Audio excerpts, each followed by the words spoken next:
तो आज के वीडियो में हम पढ़ेंगे localisation and globalisation in ASP.NET। ASP.NET में ये जो फीचर है, इसके ज़रिए आप अपनी वेबसाइट पर लोकलाइजेशन और ग्लोबलाइजेशन के फीचर्स को सेट करके अपनी कंटेंट को वैसा ही प्रिपेयर कर सकते हैं, है ना।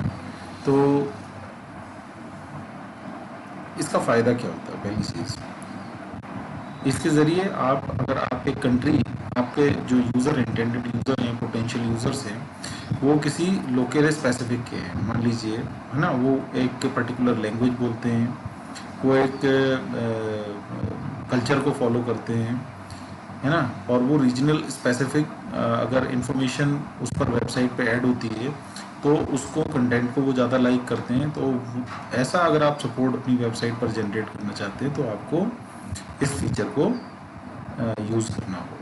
यूज़ करने से आप अपने वेबसाइट कंटेंट्स को इम्प्रूव कर सकते हैं। तो यहाँ पर एक ही टैब है, दैट इज़ ग्लोबलाइजेशन, जो web.config के अंदर आपको मिलेगी। उसी से आप उसको ग्लोबलाइज यानी कि इंटरनेशनल रेडी भी कर सकते हैं और लोकल स्पेसिफिक यानी कि रीजन स्पेसिफिक भी बना सकते हैं।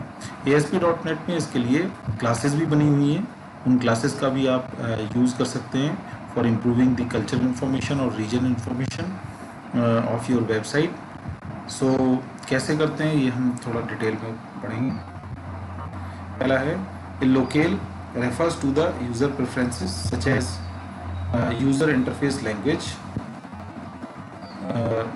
यूज़र प्रेफरेंसेस में कौन कौन से हो गए? यूज़र इंटरफेस लैंग्वेज की, जो जिससे यूज़र इंटरेक्ट कर रहा है, वो जो पेज है, इंटरफेस है, वो कैसा हो, यूज़र के अकॉर्डिंग हो। अगर वो इंटरनेशनल रेडी एप्लीकेशंस को पसंद करता है तो वैसा होना चाहिए, और अगर लोकल स्पेसिफिक या रीजन स्पेसिफिक है तो वैसा इंटरफेस अगर आप डिज़ाइन करते हैं, है ना, तो उसको ज़्यादा प्रेफर करेंगे लोग। Fonts, date time format and language rules for checking the spelling and grammar. These different locales must be taken care of when developing applications for international audience. ये आप किस तरीके की ऑडियंस के लिए काम कर रहे हैं, किस तरीके की अपने यूज़र्स के लिए आप अपनी कंटेंट्स को डिज़ाइन कर रहे हैं, ये ध्यान में रख करके आपको बनाने पड़ेंगे। और अगर आप इंटरनेशनल रेडी करते हैं तो फिर तो वो सब जगह एक तरीके से एक्सेप्ट होंगे। तो कई लोग रीजनल आइटम्स को प्रेफर करते हैं, कुछ इंटरनेशनल रेडी आइटम्स को प्रेफर करते हैं, उसके अकॉर्डिंगली आपको सपोर्ट मिलेगा वेबसाइट पर। सो ASP.NET provides a functional model for the development process of international applications wherein you can create applications that can incorporate any local required। अगर आप किसी पर्टिकुलर रीजन के लिए डेवलप करना चाहते हैं तो वो भी कर सकते हैं, और इंटरनेशनल रेडी एप्लीकेशन बनाना चाहते हैं तो वो भी आप कर सकते हैं। दोनों के लिए ASP.NET में इनबिल्ट क्लासेस हैं बहुत सारी, उसकी, है ना, जो आप इंक्लूड करके अपने कंटेंट्स को वैसा डिज़ाइन कर सकते हैं। So ASP.NET enables you to create applications that are international ready. These applications can be used in any locale without being modified and recompiled. अगर आप इंटरनेशनल रेडी करते हैं तो आपको बार बार अपने कंटेंट्स को लोकल स्पेसिफिक या यूज़र स्पेसिफिक या लैंग्वेज स्पेसिफिक आपको मॉडिफाई या रिकम्पाइल करने की ज़रूरत नहीं पड़ेगी। Same content will be serve to all the clients internationally, है ना। तो this process of creating international applications is called internationalization. When you create international applications, you should consider the following factors. दो बातों का ध्यान रखना होगा आपको, दो बिंदुओं का ध्यान रखना होगा। पहली, अगर आप इंटरनेशनल करना है तो उसी तरीके की लैंग्वेज यूज़ करें, the language to be used to design the user interfaces. दूसरा, द अगर लोकलाइज बना रहे हैं तो फिर लोकल स्पेसिफिक सेटिंग्स का आपको ध्यान रखना पड़ेगा, जैसे कि वहाँ कौन सी करेंसी फॉर्मेट्स चलते हैं, उनके हिसाब से अपने वेबसाइट पर डिस्प्ले करें आप, या डेट टाइम फॉर्मेट्स कैसे चलते हैं उस तरीके से, and number formats. So internationalisation is further divided into 3 sub parts. One is the globalisation, second is the localisability, and third is the localisation. So the process of designing and implementing applications that include generic coding and design considerations so that they can adapt themselves according to the local or region or country. So they are used in is called globalization. अगर आप international ध्यान रख के करते हैं तो वो globalisation कहलाएगा, और अगर आप लोकल ध्यान रख करके करते हैं, कंट्री रीजन ध्यान रख करके करते हैं, तो फिर वो लोकलाइजेबिलिटी कहलाएगी, तो लोकलाइजेशन कहलाएगा। Localisability is the intermediate phase between the localisation and globalisation.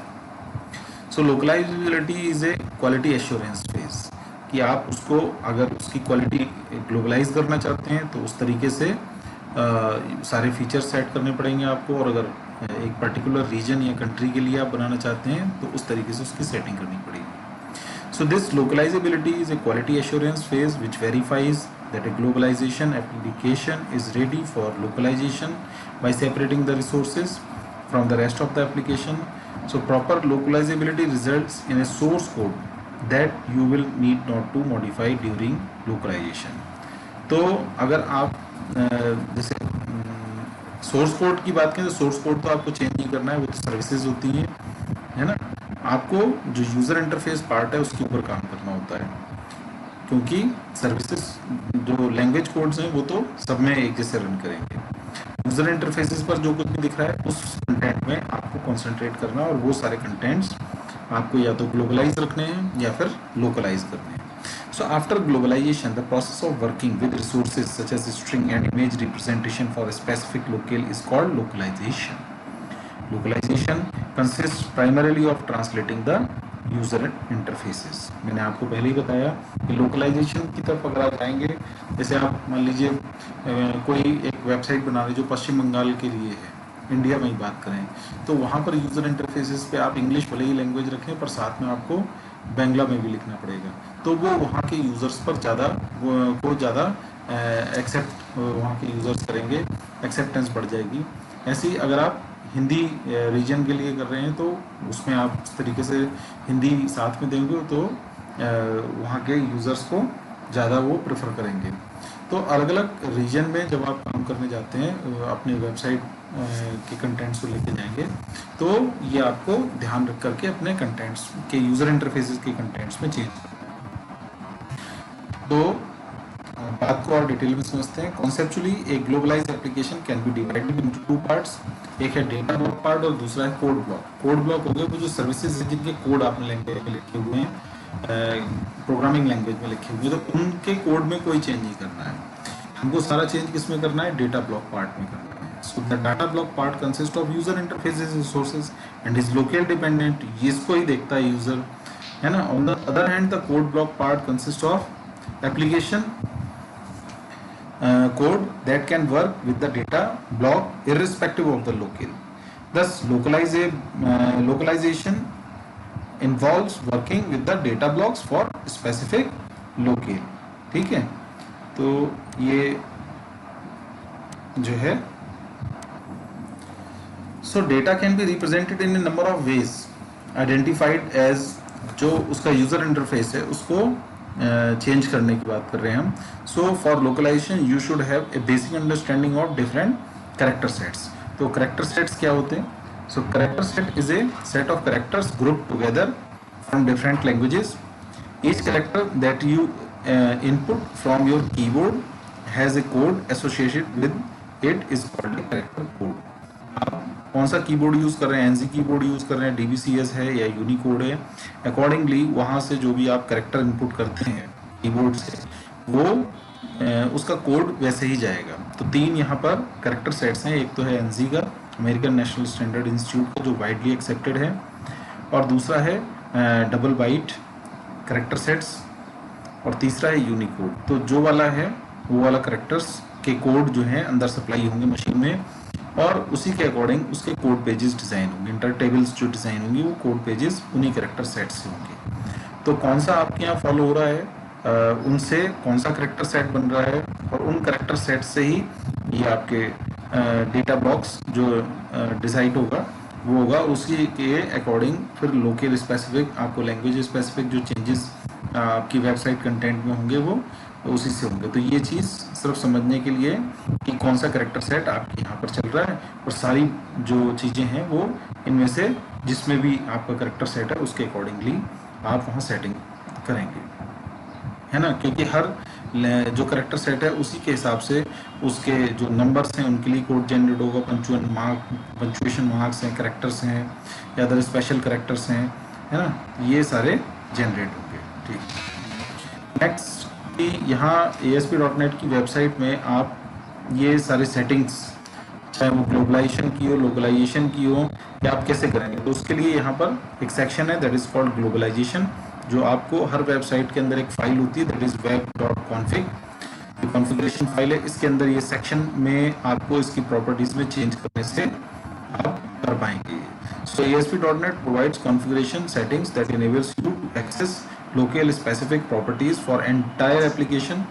These settings are included in the globalization section of the web.config configuration file of each ASP.NET application.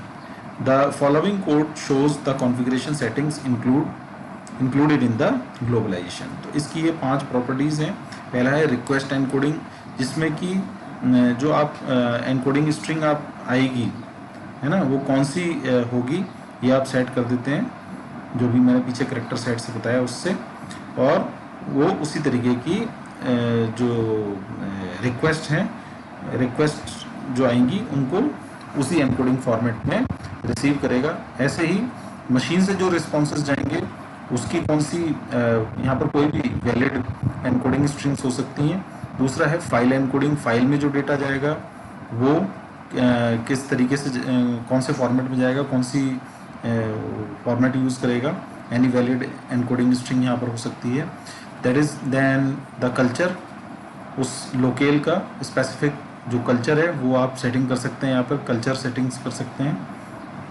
उसके बाद यूज़र इंटरफेस, जो कल्चर है उसको set करने के लिए UI culture है ना, तो उन्हीं को ही डिस्क्राइब किया गया। फिर in the globalization section, request encoding represents the way the request data is encoded.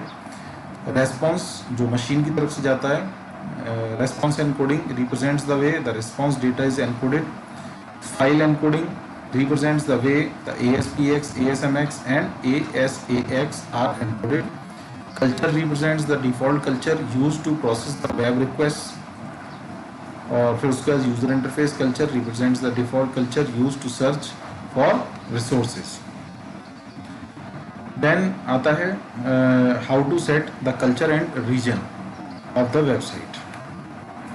तो यहाँ पर in addition to the configuration setting, वो तो करना ही है, उसके अलावा you can use the classes provided by the .NET framework to create international applications. These classes are contained in the system globalization namespace in the linear classes. In addition to these classes, you can use the thread classes जो आपको मिलेंगे system.threading namespace में to control the local specific settings for each executing instance of an application. The thread class represents the threads that execute within the runtime.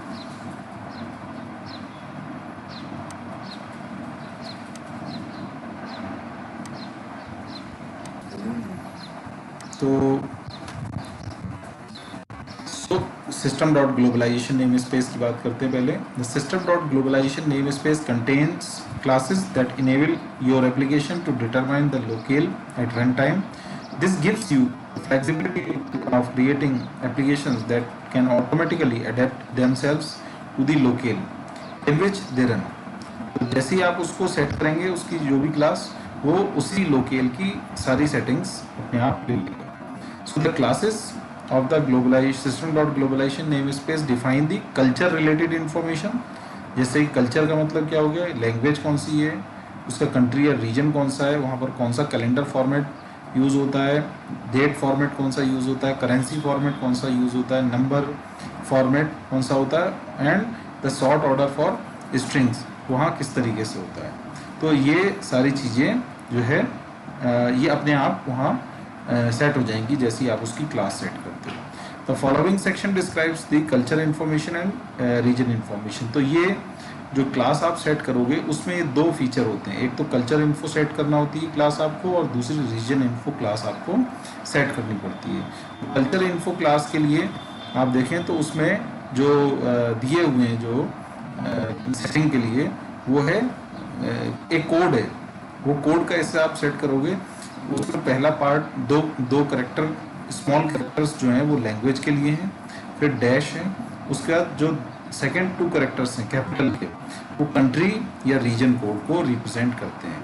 और यहाँ पर बहुत सारी countries और उनके लैंग्वेजेस के लिए पहले से ही कोड बने हुए हैं। तो इनमें से कुछ कोड आपको यहाँ पर हम रिप्रेजेंट कर रहे हैं, बाकी पूरे वर्ल्ड के हिसाब से वहाँ सब बने हुए हैं। तो जैसे कि यहाँ नीचे आपको दिखाया गया है कि अगर आप एक for example if the name of the language is English and the country is the United States, the name of the culture क्या बनेगा उसमें, EN for English dash US for United States. ऐसी JA for Japanese and JP capital के for Japan, RU for Russian and capital RU for Russia, SA Sanskrit for language and IN for country India, TH for Thai language and capital TH dash लगा के for Thailand. तो इस तरीके से ये culture information set करने के लिए, फीचर को सेट करने के लिए, क्लास को सेट करने के लिए यहाँ पर कोड है, ये कोड आपको उसमें सेट करने पड़ेंगे। इसके अलावा इसी कल्चर इन्फो में कोड से आप ये दे देते हैं इंफॉर्मेशन कि वहाँ पर लैंग्वेज और रीजन क्या है वो। इसके अलावा आप उसकी और अदर प्रॉपर्टीज़ हैं, ये 7 प्रॉपर्टीज़ हैं, इसमें से 5 ही यहाँ डिस्प्ले हो रही हैं। एक तो है नेम, दूसरा है डिस्प्ले नेम, है ना, दिखेगा क्या, और native name, English name, current culture, ये सारी इंफॉर्मेशन आप अपना प्रॉपर्टीज में सेट कर सकते हो इसकी। इसके अलावा जो दूसरी क्लास थी that is region info class. Region info class represents the information to a country और region, unlike the culture info जिसमें क्या 2 चीजें बताई थी आपको, लैंग्वेज और region. Region info class information does not depend on the user's language और culture. The 2-letter code support the region information class to represent the country or region are described as follows। तो ये केवल क्या करेगा, उसका reason set करेगा, that is IN for India, JP for Japan, MX for Mexico। इस तरीके से पूरे कंट्री के लिए, पूरे वर्ल्ड के लिए, इसके अलग अलग रीजन्स, अलग अलग कंट्रीज के लिए यहाँ पर पहले से ही ये सपोर्ट आपको बना हुआ मिलेगा। ये क्लास सेट करके और ये कोड सेट करके आप अपनी वेबसाइट पर रीजन इन्फॉर्मेशन ऐड कर सकते हो, ठीक है। इसके अलावा ये कोड सेट करने के अलावा आप क्या कर सकते हो, ये प्रॉपर्टीज से अदर सेटिंग्स भी कर सकते हो, जैसे कि करंट रीजन क्या है, नेम क्या है, इंग्लिश नेम क्या है, डिस्प्ले नेम क्या है, करेंसी सिंबल क्या है ना, इस मैट्रिक। ये रीजन इन्फो क्लास की ये प्रॉपर्टीज आप और सेटिंग कर सकते हो, ठीक है। Thank you for listening and watching this video. This is all from my side on this topic. So use the globalization tab of the web.config for setting your website according to the, for making it either international ready or for local specific, and use these classes culture info and region info for adding the culture and region information to the website for setting it according to the, either according to the international, for making it international ready or for making it local specific.